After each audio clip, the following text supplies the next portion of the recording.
ಹಿಂದ್ಗಡೆ ಬಂದ್ರೆ ಫಸ್ಟ್ ಎದ್ದು ಕಾಣೋದು ದೊಡ್ಡ ವೀಲ್, ಅದು ಅಟ್ಯಾಚ್ ಆಗಿರೋ ಡೋರ್ ಒಳ್ಳೆ ಬೆಣ್ಣೆನ ಚಾಕುಲ್ ಕಟ್ ಮಾಡ್ದಂಗೆ ಸ್ಟ್ರೇಟ್ ಮೇಲಿಂದ ಕೆಳಗವರೆಗೂ. ಹೌದು.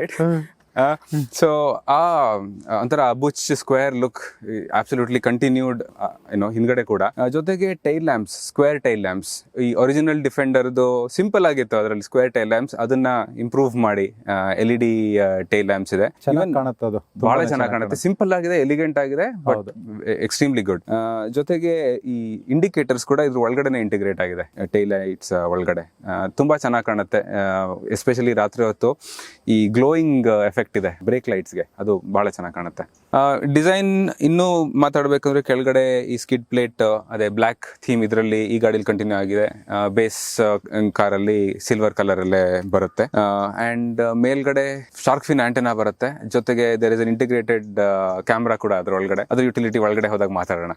ಹೌದು. ಅಂಡ್ ಇದರಲ್ಲಿ ವೈಪರ್ ಕೂಡ ಬಚ್ಚಿಟ್ಟಂಗಿದೆ, ಸೊ ಕ್ಲಿಯರ್ ಆಗಿ ಹೈಡ್ ಮಾಡಿದ್ದಾರೆ ಡಿಸೈನ್ ಅಲ್ಲೇನೆ. ಅದನ್ನ ಟಾಟಾದವರು ಚೆನ್ನಾಗಿ ಯೂಸ್ ಮಾಡ್ಕೊಂಡಿದ್ದಾರೆ. ಇವಾಗ ಹೊಸ ಅಲ್ಟ್ರಾಸ್ ಅಲ್ಲಿ ಸೇಮ್ ನೀಟಾಗಿ ಹೈಡ್ ಮಾಡಿ.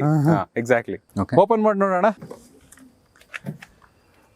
Full heavy door, side open ಆಗುತ್ತೆ. ಆಬ್ವಿಯಸ್ಲಿ ಇದು 5 ಸೀಟರ್, ಅದರಿಂದ ಹಿಂದ್ಗಡೆ ಬೂಟ್ ಸ್ಪೇಸ್ ತುಂಬಾ ಚೆನ್ನಾಗಿದೆ. ವೆರಿ ಸಾಲಿಡ್ ಫೀಲ್, ಎಲ್ಲದನ್ನು ಹಾರ್ಡ್ ಆಗಿದೆ, ಸ್ಟ್ರಾಂಗ್ ಆಗಿದೆ. ನಾರ್ಮಲ್ ಲೈಟ್ಸ್ ಅವೆಲ್ಲ ಸ್ಟ್ಯಾಂಡರ್ಡ್ ಇದ್ದೇ ಇರುತ್ತೆ, ಜೊತೆಗೆ ಎಕ್ಸ್ಟ್ರಾ ಯುಟಿಲಿಟಿ ಜಾಗ ಇದೆ. ಸೊ ಇದು ಹೈಟ್ ಇದೆ ತುಂಬಾ, ಲಗೇಜ್ ಎತ್ತಿಡಕ್ ಸ್ವಲ್ಪ ಕಷ್ಟ ಆಗುತ್ತೆ. ಏರ್ ಸಸ್ಪೆನ್ಷನ್ ನ ಅಡ್ಜಸ್ಟ್ ಮಾಡೋದಕ್ಕೆ ಇಲ್ಲೇ ಬಟನ್ಸ್ ಇದೆ, ಸೊ ಹೈಟ್ ಕಡಿಮೆ ಮಾಡ್ಕೋಬಹುದು, ಸ್ವಲ್ಪ ಈಸಿ ಆಗುತ್ತೆ ಲಗೇಜ್ ಎತ್ತಿಡೋದಕ್ಕೆ. ತೊಂದರೆ ಇಲ್ಲ ಅನ್ಸತ್ತದು, ಯಾಕಂದ್ರೆ ಇಷ್ಟು ಬೆಲೆ ಬಾಳೋ ಕಾರ್ ಇರೋರು ಎತ್ತು ಇಡೋದಕ್ಕೆ ಜನ ಇಟ್ಕೊಂಡೇ ಇರ್ತಾರೆ, ಹಾಗಾಗಿ ಅದೇನು ತೊಂದರೆ ಇಲ್ಲ ಅನ್ಸುತ್ತೆ. ಅಂಡ್ ಈ ಮಧ್ಯ ಇರೋ ಸೀಟ್ಸ್ ನ ಫುಲ್ ಮಲಗಿಸಿದ್ರೆ ಫ್ಲಾಟ್ ಬೆಡ್ ಆಗುತ್ತೆ. ಆದಾಗ ನಿಮ್ದು 1 ತಿಂಗಳಿಗೆ ಬದುಕಕ್ ಬೇಕಾಗುವಷ್ಟು ಸಾಮಾನು, ಮನೆದು ಎಲ್ಲದನ್ನು ಇದ್ರಲ್ಲೇ ತುಂಬ್ಕೊಂಡು ಹೋಗ್ಬೋದು, ಅಷ್ಟು ಜಾಗ ಇದೆ ಇದ್ರಲ್ಲಿ. ಹೌದು. ಹಿಂದೆಗಡೆ ಸೀಟನ್ನ ರಿವ್ಯೂ ಮಾಡೋಣ. ಆದ್ರೆ ನಿಮ್ಗೆ ಹತ್ತಕ್ ಮೆಟ್ಲು ಬೇಕನ್ಸತ್ತಲ್ಲ. ನೀವ್ ಎತ್ತರ ಇರ್ಬೋದು, ನಾನೇನ್ ಕೊಳ್ಳಕ್ಕಿಲ್ಲ. ಆದ್ರೆ ನೋಡಿ, ನಿಮ್ಗಾಗಿ ಮೆಟ್ಲು ಹಾಕ್ಸಿದೀವಿ. ಹೌದು, ಈ ಗಾಡಿನಲ್ಲಿ ಎಕ್ಸ್ಟೆಂಡಬಲ್ ಫುಟ್ ಸ್ಟೆಪ್ ಹಾಕಾಗಿದೆ ಆಟೋಮ್ಯಾಟಿಕ್.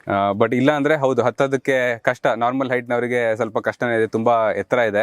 ಸೊ ಡೋರು ಅಗಲವಾಗೇ ಇದೆ, ಬಟ್ ತೀರಾ ಅಗಲವಾಗಿ ಓಪನ್ ಆಗಲ್ಲ. ಈ 5 ಸೀಟರ್ಗೆ ನೋ ಪ್ರಾಬ್ಲಮ್, ಆರಾಮಾಗಿ ಹತ್ಬಹುದು. 7 ಸೀಟರ್ ಅಲ್ಲಿ ಸ್ವಲ್ಪ ಒಳಗಡೆ ಹೋಗೋದಕ್ಕೆ ಕಷ್ಟ ಆಗುತ್ತೆ. ಹೈಟ್ ಬಗ್ಗೆ ಮಾತಾಡಿದ್ವಿ, ಸೈಡ್ ಸ್ಟೆಪ್ ಇಲ್ಲ ಅಂದ್ರೆ ಹತ್ತದು ಸ್ವಲ್ಪ ಹೈಟ್ ಜಾಸ್ತಿನೇ. ಇಲ್ಲಿ ಸೈಡ್ ಸ್ಟೆಪ್ ಇದೆ, ಇವಾಗ ಯೂಸ್ ಮಾಡ್ಕೋತೀನಿ. ಜೊತೆಗೆ ಹತ್ತಕ್ಕೆ ಇಳಿಯೋದಕ್ಕೆ ಇಲ್ಲಿ ಗ್ರಾಬ್ ಹ್ಯಾಂಡಲ್ ಇದೆ, ಸೊ ಸ್ವಲ್ಪ ಈಸಿ ಆಗುತ್ತೆ. ಒಳಗಡೆ ಸೀಟು ತುಂಬಾ ಕಂಫರ್ಟಬಲ್ ಆಗಿದೆ, ಆರಾಮಾಗಿ 3 ಜನ ಕುತ್ಕೋಬಹುದು. ಲೆಗ್ ರೂಮ್, ನೀ ರೂಮ್ ಏನು ಕಮ್ಮಿ ಇಲ್ಲ. ಅಂಡರ್ ಥೈ ಸಪೋರ್ಟ್ ಕೂಡ ಚೆನ್ನಾಗೇ ಇದೆ. ಸೈಡ್ ಅಲ್ಲಿ ಆರ್ಮ್ ರೆಸ್ಟ್, ಕೈ ಇಟ್ಕೊಳ್ಳೋಲ್ಲೆಲ್ಲ ಸಾಫ್ಟ್ ಆಗಿದೆ. ಜೊತೆಗೆ ಹ್ಯಾಂಡಲ್ ಎಲ್ಲ ರಬ್ಬರೈಸ್ಡ್ ಬರುತ್ತೆ, ಸೊ ಗ್ರಿಪ್ ಮಾಡ್ಕೊಳ್ಳೋಕೆ ಚೆನ್ನಾಗಿದೆ, ಎಸ್ಪೆಷಲಿ ಆಫ್ ರೋಡ್ ಹೋಗ್ತಾ ಇದ್ದಾಗ. ಜೊತೆಗೆ ಗ್ಲಾಸ್ ಸೈಜು ಸ್ವಲ್ಪ ಚಿಕ್ಕದೇ ಇದೆ, ಬಟ್ ರೇರ್ ಕ್ವಾರ್ಟರ್ ಗ್ಲಾಸ್ ಸ್ವಲ್ಪ ದೊಡ್ಡದಾಗಿದೆ, ಸೊ ವ್ಯೂಗೆ ಏನು ತೊಂದರೆ ಇಲ್ಲ. ಜೊತೆಗೆ ಇಲ್ಲಿ ಮೇಲ್ಗಡೆ ಕೂಡ ಒಂದು ಎಕ್ಸ್ಟ್ರಾ ಎಲಿಮೆಂಟ್ ಕೊಟ್ಟಿದ್ದಾರೆ, ಗ್ಲಾಸ್ ಇದೆ. ಸೊ ನೀವು ಸಫಾರಿಗೆ ಹೋದಾಗ ಫಾರ್ ಎಕ್ಸಾಂಪಲ್ ಮರಗಳು ಅಥವಾ ಜಿರಾಫ್ ಬಂದ್ರೆ ನೋಡ್ಕೋಬಹುದು. ಸೆಂಟರ್ ಅಲ್ಲಿ ಒಂದು ಆರ್ಮ್ ರೆಸ್ಟ್ ಇದೆ, 2 ಕಪ್ ಹೋಲ್ಡರ್ ಇದೆ. ಆಮೇಲೆ AC ವೆಂಟ್ಸ್ ಇಲ್ಲೇ ಇದೆ, ಅಡ್ಜಸ್ಟ್ ಮಾಡ್ಕೋಬಹುದು. ಓವರ್ ಆಲ್ ವೆರಿ ಏರಿ ಓಪನ್ ಕ್ಯಾಬಿನ್. ಸನ್ ರೂಫ್ ಕೂಡ ಇಲ್ಲಿವರೆಗೆ ಎಕ್ಸ್ಟೆಂಡ್ ಆಗುತ್ತೆ, ಸೊ ಬೆಳಕು ಚೆನ್ನಾಗಿ ಬರುತ್ತೆ. And it's a very nice comfortable luxury feel. Importantly ನಿಮ್ ಬಾಗಿಲೆಲ್ಲ ಕ್ಲೋಸ್ ಮಾಡಿದಾಗ ನಾಯ್ಸ್ ಇನ್ಸುಲೇಷನ್ ಸೂಪರ್ ಆಗಿದೆ.